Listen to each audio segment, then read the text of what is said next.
Celebrity Sleaze brought to you by Jim Ellis Automotive, where you can always expect the best. Leslie, Fram, sleaze me. Oh, yes.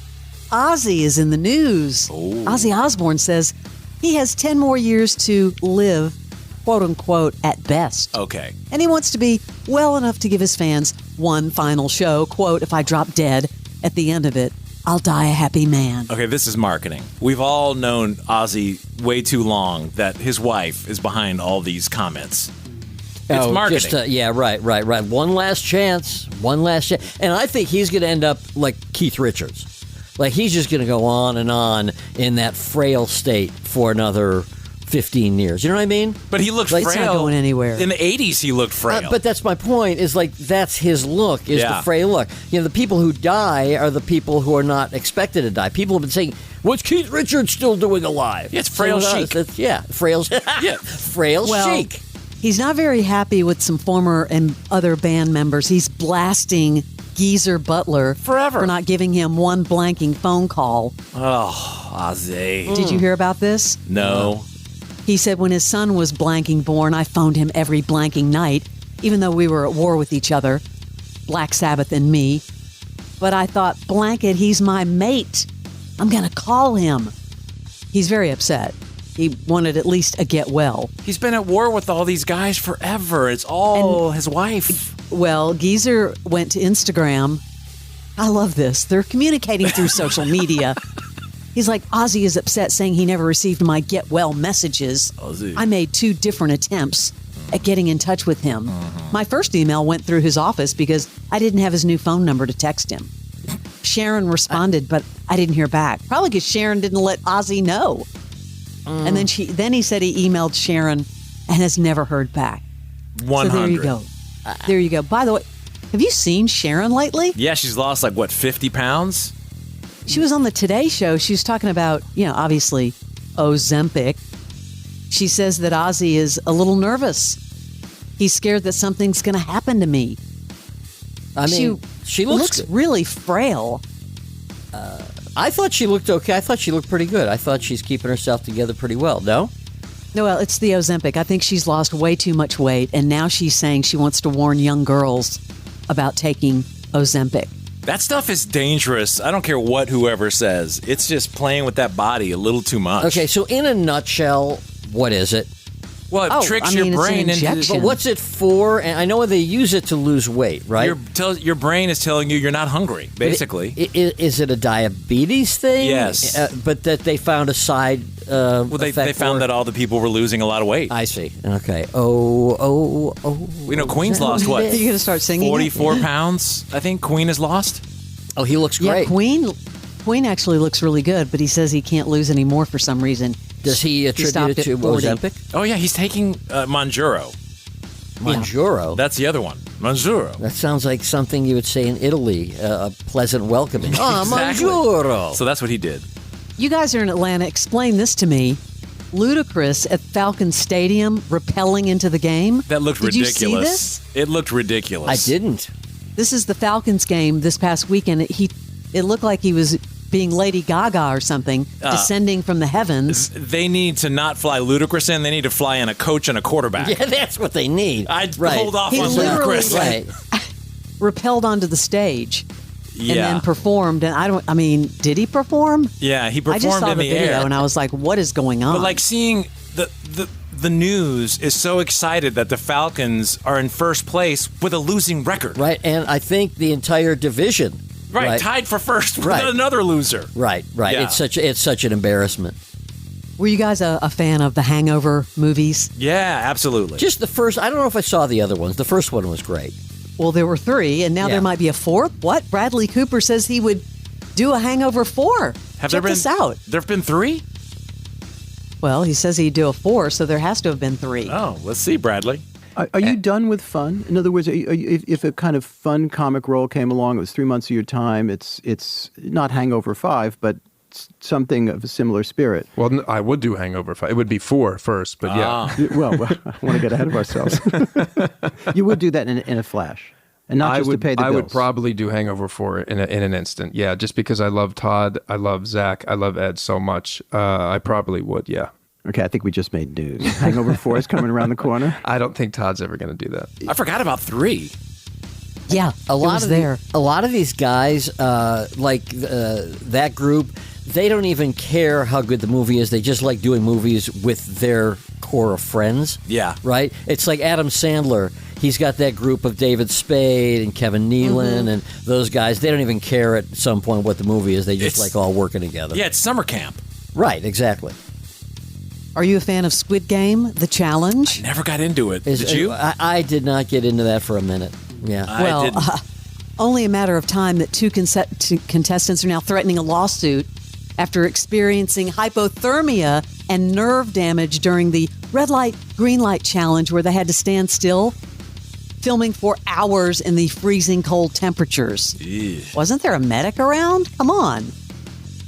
That's a little shocking. Yeah, I need to go back. I wanted to try and watch it. It just looks too monotonous for me, but maybe not. It did so well.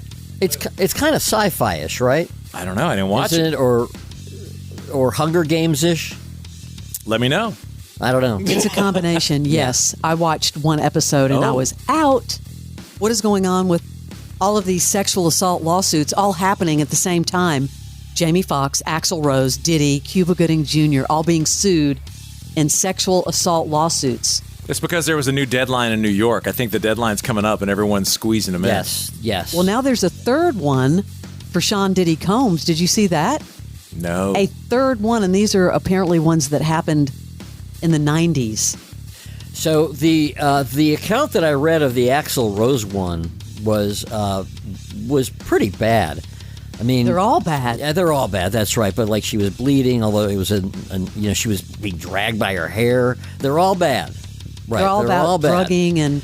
No, you're right, Barnes. It was, in fact, the whole Me Too movement, if I remember, was started because they had this in L.A. The deadline where they opened up any previous accusations that had otherwise been past their statute of limitations, and that opened up the whole hornet's nest. Yeah, it's almost like one person reports something and then a week later this is what's happening with Sean Combs. Now Jamie Foxx is accused of groping a woman at a New York City restaurant, NYC Catch and Roof, which is also a defendant in the suit.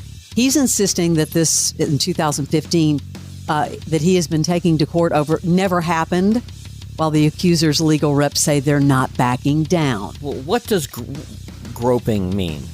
It could mean anything. Well, that's the thing. I mean, did somebody... I'm not saying it's good.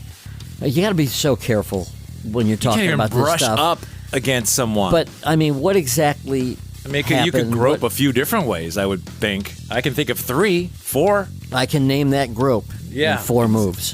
But sadly, some of the Me Too stuff is people who just want to get in the news, sadly. The people who make stories up and try to get their 15 minutes of fame, and that takes nothing away from the real cases. I'm saying, but there are those. And we don't want to get all serious, but I mean, when we're bringing up 30-year-old and 40-year-old cases that, They're every single day. Yeah. Billy Joe from Green Day is back making political music because, quote, it's the perfect time for it. Yes. I love that direction that he's gone. Well, he's always had it, but I love the stuff he writes. Back from American Idiot, right? Well, now the American Dream is killing him, so yeah, it's political. Right. What do you mean the American Dream is killing him? Well, let's hear what he has to say. Song. The American Dream is killing me. Oh, yeah. I didn't know that was the name of the song. I was thinking, what's the other one? The other one right now that you guys are playing? There's several. On No Brains. Yeah, that's like the 2-minute song. It's already a Taco Bell commercial. You can't even go to the bathroom, Barnes. So political. Yeah. I'm sorry. What'd you say, Fram?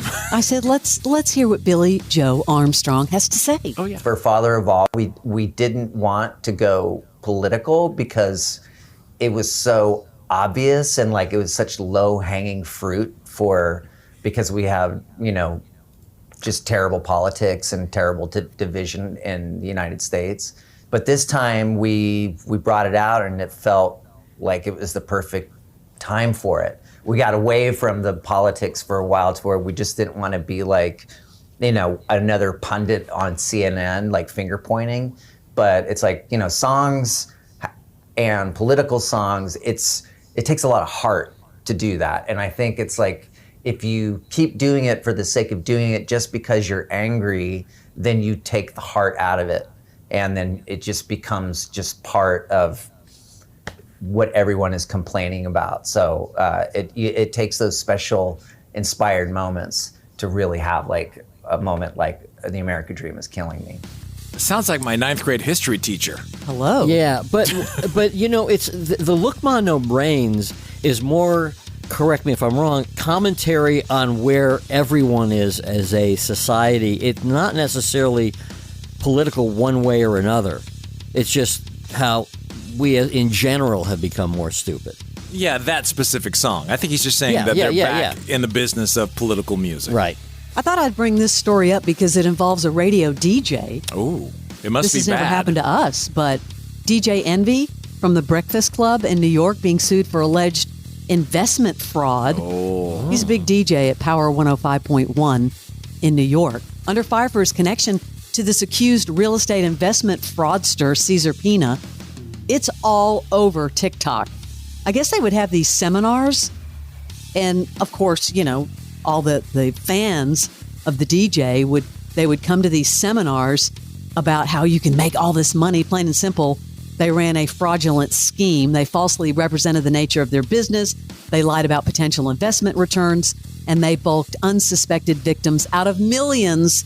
All these people are on TikTok talking about how much money they lost. So Man, there they're were dragging the DJs. Yeah. but there were people spending money to get financial investment advice from a DJ.